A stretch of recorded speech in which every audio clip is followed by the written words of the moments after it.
नमस्कार। आप देख रहे हैं फ्रंटलाइन झारखंड न्यूज। जिला परिषद की एक ऐसी उपाध्यक्ष जो अपने दफ्तर के एक स्टाफ के हित के लिए आमरण अनशन पर बैठी हुई हैं। जिला परिषद की ये उपाध्यक्ष अपने सदस्यों के साथ बीते 3 दिनों से जिला परिषद के कार्यालय में ही आमरण अनशन कर रही हैं। और क्या क्या है इनकी डिमांड, सुनते हैं इन्हीं से।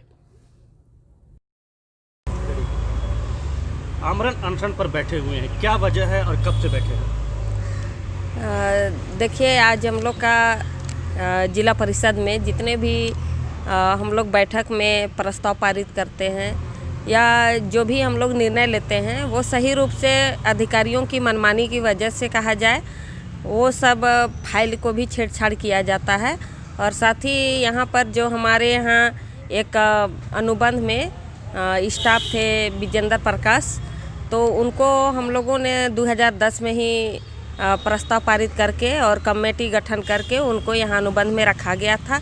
लेकिन डीडीसी का कहिए तो इसमें मनमानी है, या तो फिर गलत आरोप लगा करके या तो गलत करने के लिए बोल रहे थे, तो किसी प्रकार से वो नहीं किए, तो जिसके कारण उनको अनुबंध में हटाया गया। और साथ ही जितने भी हमारे यहाँ पर मार्केट कम्प्लेक्स है, हाट बाज़ार है, और जितने भी जिला परिषद की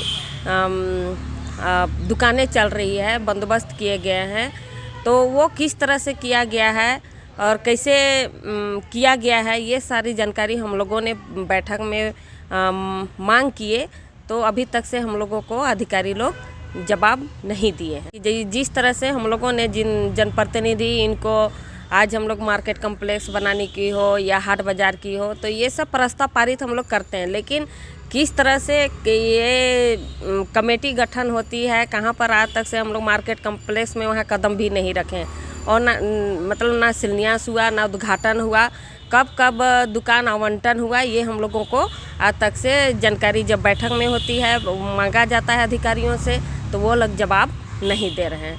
कहते हैं कि नहीं, फाइल ही गायब है, या कुछ बहाना करके वहाँ से ये लोग निकलने का प्रयास करते हैं। वही तो हम लोग जानकारी मांग रहे हैं। आज अगर जानकारी सही ढंग से हम लोगों का जो मासिक बैठक होती है, अगर वहाँ से मिलता तो हम लोग आज अनशन करने का ज़रूरत नहीं पड़ता रहा है। कोई हम लोगों के पास अभी तक से जवाब या ठोस पहल नहीं किया गया। तो हम लोग जनप्रतिनिधि हैं और ये कहीं ना कहीं अधिकारियों का ये मनोबल बढ़ा हुआ है, जिसको ये लोग चाहते हैं कि हम इनको दबा करके हम अपने आप को जो गलत तरीक़ा से काम हो रहा है उसको हम गलत काम में करते जाए। लेकिन हम लोग यही चाहते हैं, एक जनप्रतिनिधि होने के नाते, 17 लाख की आवाम होने के नाते मेरा काम है कि हम अधिकारियों को इस तरह से गलत काम करने नहीं दे, और हम पारदर्शिता के साथ में काम करना चाहते हैं। देखिए, जहाँ तक से सवाल है यहाँ पर है कि मनमानी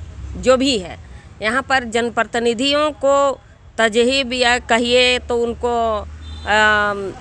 इग्नोर करके चलना कि सर्वे सर्वा हम हैं, तो वैसा नहीं है।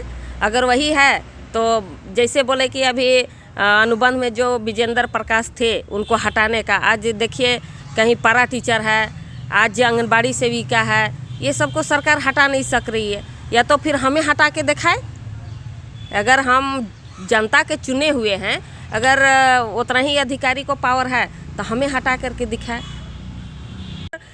रांची जिला परिषद में ही नहीं, पूरे झारखंड में, ये तो कहिए ब्लॉक में भी है, पंचायत में भी है, यहाँ पर सरकार मतलब कोई स्टेप नहीं है। सरकार का ही हम यहाँ दोषीवार देंगे कि सरकार का ही संरक्षण से ये अधिकारी बेलगाम होते जा रहे हैं, जिसको हम लोग बर्दाश्त नहीं कर मतलब कभी भी बर्दाश्त नहीं करेंगे। ऐसा नहीं होना नहीं हम लोग होने देंगे, चाहे हमको अनशन में जितना दिन भी हो हम अनशन करके यहाँ बैठे। यहाँ तो एक ही स्टाफ को हटाया गया है, वही विजय, वो तो वही है कि फाइल को मतलब कि जो भी है वो फाइल को अपना जो गलत अपने आप को कर रहे हैं उसको छुपाने के लिए।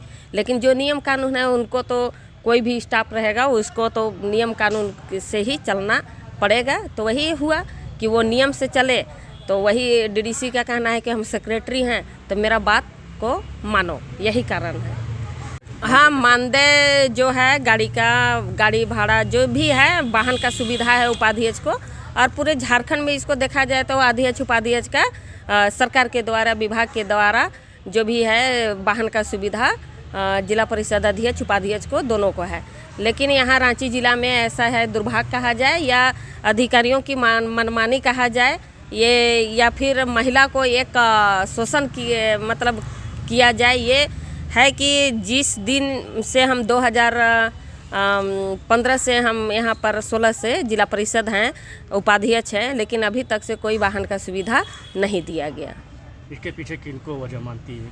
इसके पीछे जो भी अधिकारी हैं उनका जो अभी फाइल वो तो एकदम सरकार का स्पष्ट निर्देश है कि अध्यक्ष उपाध्यक्ष को देना है। ये दोषी क्या नहीं है, ये कहीं ना कहीं अधिकारियों का इसमें ही दोषी, हम अधिकारी को ही दोषी मानते हैं। कब तक जारी रहेगा? जब तक से हमारी मांगे पूरी नहीं होगी तब तक से हम यहाँ पर अनशन में बैठे रहेंगे। कब से बैठे हैं और क्या मांगे हैं? हम लोग लगातार 3 दिनों से बैठे हुए हैं। 9 तारीख से लेकर के आज 11 तारीख हो गया है, लेकिन हमारी जो मांग है अभी तक हमारे जिला परिषद जो डीडीसी है, जो अधिकारी हैं, अभी तक कोई सुनवाई नहीं हुई है। तो जब तक हमारी मांगों को पूरी नहीं की जाती है तब तक अनिश्चितकालीन तक हम लोग बैठे ही रहेंगे, जब तक हमारी मांग पूरी नहीं। मांग क्या है? मांग हमारा सबसे सर्वप्रथम है कि यहाँ के अनुबंध कर्मचारी थे एक विजेंद्र नाम करके, उनको निष्कासित कर दिया गया है। तो जब तक हम पक्ष विपक्ष उनकी गलतियाँ को नहीं जानेंगे तो बेवजह आप सदन से बिना पूछे आप निकासित कर देते तो ये गलत है। और अभी कोरोना काल में वो अपना घर परिवार कैसे करेगा, इसलिए हम लोग का सबसे पहला प्राथमिकता है कि उनको बहाल किया जाए पूर्ण रूप से। और भी कई हमारे बिंदु हैं जिसमें हमारा जितने भी बैठक में प्रस्ताव आते हैं उन पर भी छेड़छाड़ किया जाता है। साथ ही हम लोग का जो जिला परिषद के उपाध्यक्ष है उनको शुरू से लेकर के जो हमारा अब लास्ट कार्यकाल ख़त्म होने वाला है, लेकिन वाहन की सुविधा नहीं मिली, ड्राइवर की सुविधा नहीं मिली। तो ये सब मांगे हैं हमारी, जो जब तक पूर्ण नहीं होती है तब तक हम अनिश्चितकालीन में बैठे ही रहेंगे धरने पर। सुमन मुंडी, जिला परिषद सदस्य, पश्चिमी बुड़मू।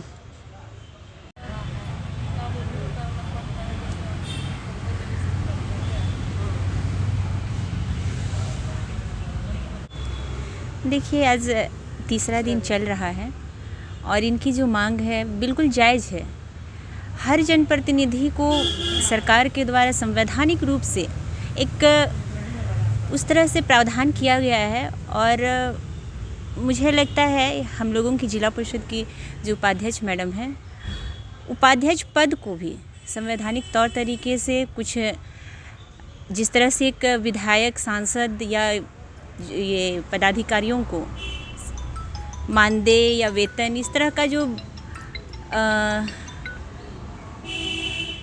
प्रावधान किया गया है, उसी तरह से इनका भी है प्रावधान, और बिल्कुल जायज़ है इनकी मांग। और इस मांग को पे हम भी समर्थन करते हैं इसलिए भी यहाँ बैठे हुए हैं।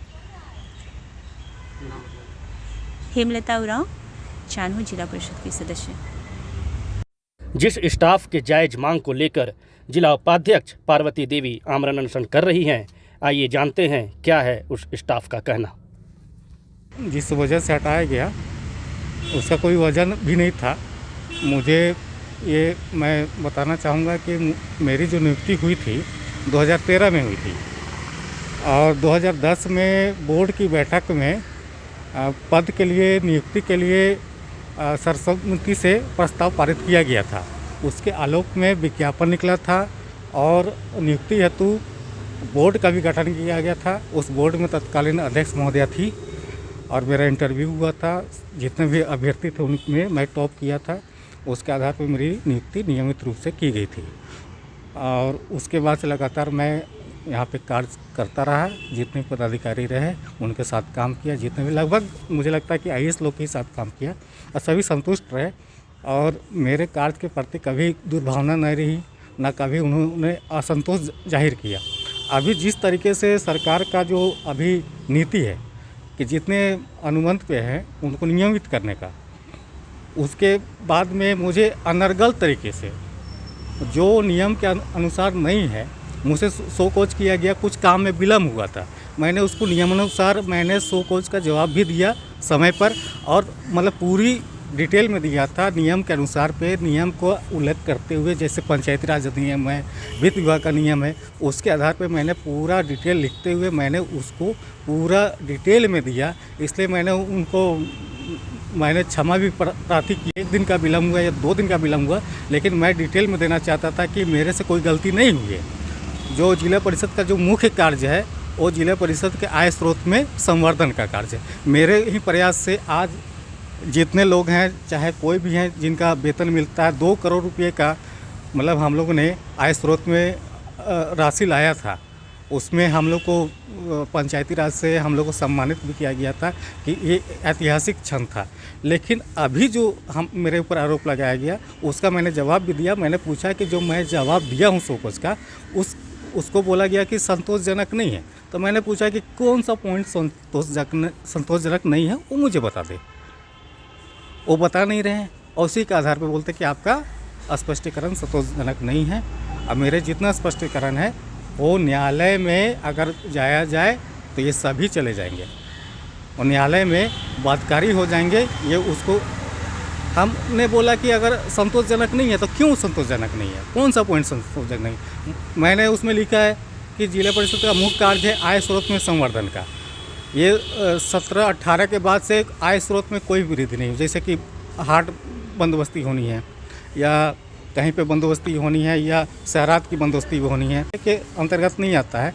ये इन लोगों ने अनुमंडल पदाधिकारी के पास भेजा। जो जिला परिषद, जब बोर्ड है, बोर्ड स्वतंत्र है, जिससे कि स्वतंत्र निकाय है, स्थानीय निकाय है, उसकी स्वतंत्र बॉडी इसलिए बनाएगी कि वो प्रतिनिधित्व करती है, जनप्रतिनिधि उसे चुन के आते उससे बनती है, उसमें किसी पदाधिकारी का रोल नहीं होता। लेकिन ये लोग जानबूझ के, तो मैंने हमेशा उस चीज़ गलत कार्यों का विरोध किया है, जिसके कारण मुझे अनर्गल लगा के, और वो जो शो कॉज है उसका जो जवाब है उसके आधार पर जो मुझे हटाया गया वो कोई अनर्गल है और उसका कोई विधि के आधार पर वो गलत है। मेरी जिम्मेवारी थी जितने भी आय स्रोत से संबंधित थे कार्य, उससे संबंधित था। उसमें मैंने 2 करोड़ जो आप देख रहे हैं, जितना हाट बंद, मतलब कि 6 महीने में, मतलब कि लगभग मुझे लगता है कि ये 1981 या 85 में बना है जिला परिषद, उससे पहले का इतिहास नहीं मालूम है। मतलब कि यहाँ के वेतन के लिए जितने भी कर्मी थे उनको 7 महीने 8 महीने तक वेतन नहीं मिलता है। मेरे ही प्रयास से अभी लगातार वेतन मिल रहे हैं। लगभग मुझे लगता है कि ये 2015 से मैं बता रहा हूँ, मेरे ही प्रयास से सभी को समय पर भुगतान हो रहा है, क्योंकि किसी ने भी कभी ध्यान नहीं दिया कि जिला परिषद के आय स्रोत को किस तरीके से लाया जाए। मेरे प्रयास से सारी कुछ आए और मुझे ही आरोप लगा दिया गया कि यही गलत है। 2016 के बाद अभी 4 साल हो गए। एक इस मार्केट कम्प्लेक्स और जो भी निर्धारित है उसको छोड़कर हम लोगों ने बाजार हाट को बंदोबस्ती करने का काम किया था। 3 बाजार हुई थी। उसके बाद हमारे यहाँ लगभग 154 बाजार थी। उसके बाद अनर्गल रूप से उसको किसी तरीके से टाल दिया गया, उसको बंदोबस्ती नहीं की गई। इससे राजस्व का नुकसान हुआ। इसका हमने भी हमेशा बात उठाया कि राजस्व को नुकसान हुआ। हमेशा 3 बाजार से हम लोगों ने लगभग उतना उठाया था, और अगर 154 लगभग हो जाते अभी, तो हम लोग जब शशि सर थे बहुत अच्छे, हम लोग को कोऑपरेट भी किए थे, तो लगभग हम लोग का टारगेट था 25 करोड़ सालाना।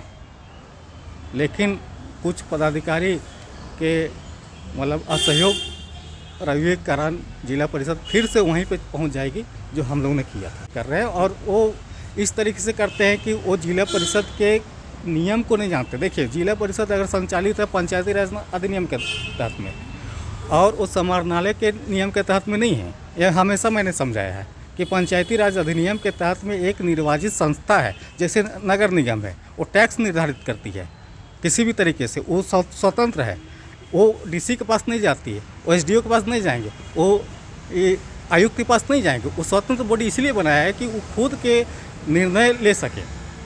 लेकिन यहाँ पे गलत तरीके से बताया जाता है कि नहीं डीसी के पास जाना होगा इसका किराया निर्धारण के लिए, चाहे मार्केट कॉम्प्लेक्स का किराया निर्धारण होगा, तो उसमें अनुमंडल पदाधिकारी या आयुक्त का कोई रोल नहीं है या डीसी का कोई रोल नहीं, जिला परिषद का।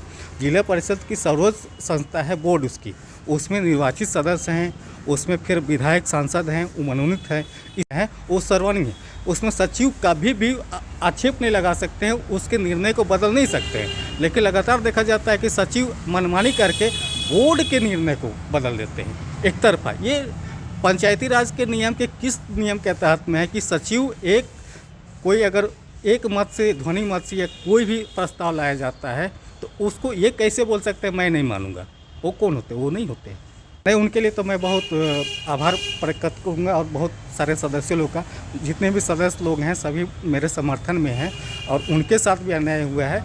उनको जिस तरीके से कहा गया कि वाहन सुविधा उनको नहीं मिली, वाहन सुविधा के मद में हम लोगों ने जब बात की थी, तत्कालीन जब डीडीसी थे वीरेंद्र सर थे, तो उस समय हम लोग के आय स्रोत में नहीं थी, तो उस समय यही बात हुई थी कि हाँ तत्काल में हम आपको तेल जो ईंधन है उसकी प्रतिपूर्ति कर देंगे और जब आय स्रोत में वृद्धि हो जाएगी तब जो वाहन किराया जो बकाया हम पूर्ति कर देंगे।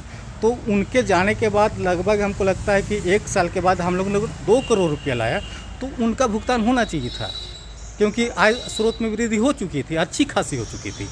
नियमित जो कर्मी हैं उनका भुगतान हो रहा है। आप देख लेंगे कि जो कार्यालय व्यय है उस पर अच्छा खासा व्यय हो रहा है।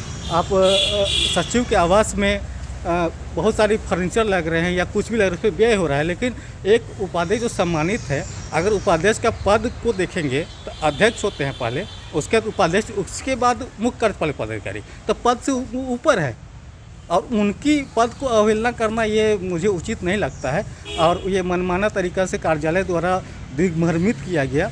ऐसा भी होता है कि प्रतिपूर्ति किया जाता है और वाहन किराया जैसे कि अध्यक्ष को मिलता है 22,000 प्रति माह, तो उस पर हुआ था, उसी को आधार बना के इनका भी नहीं है कि वो कोई कागज़ कंप्लीट है, उस आधार को माना गया कि 22,000 जैसे तय हुआ, जैसे कि जिला स्तर पर तय है भाड़ा, तो 22,000 था, तो 22,000 के आधार पे अध्यक्ष को भी दिया गया, उस पर कोई नॉर्म्स को नहीं अपनाएगा, एक आधार माना गया।